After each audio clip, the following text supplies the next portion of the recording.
John chapter 8, verse 12. We're actually going to spend the next several days in John chapter 8. You know, Christ has already made a couple of bold proclamations. I mean, He has claimed to be the living water. He has claimed to be the bread of life, and obviously has received a lot of opposition from the Jewish people and from the Pharisees in His day. And then in John chapter 8, verse 12, He claims something else. Look at this verse. It's John 8:12. Again, Jesus spoke to them, saying, I am the light of the world.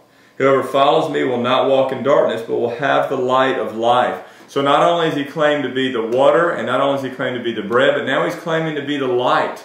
Now each one of these statements was beginning to build animosity amongst the crowds. They did not want to hear this. Perhaps they wanted to trust their inner light as opposed to God's eternal light in Jesus Christ. You know, the Scriptures speak of light. As a matter of fact, at the beginning of the book of John, it speaks of Christ being the light. It says that in Him was life, and the life was the light of men, and the light shined in the darkness, and the darkness has not overcome it. It may as well have said the darkness cannot overcome it. We can ignore the light, we can run from the light, but we cannot overcome the light.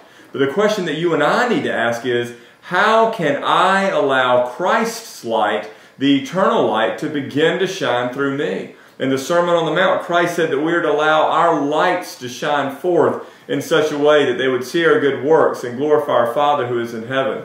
When He spoke of that light, He wasn't speaking of you individually being the light, but He was speaking of the light of Christ shining through us. That now that God, by His Spirit, lives within us, He desires now to shine through us so that when people see our good works and our love for others and our desire to become like Christ, then they would be drawn to Christ and not us. The verse I want us to end with today is Psalm 119, 105. It's Psalm 119, 105, and this speaks of the light.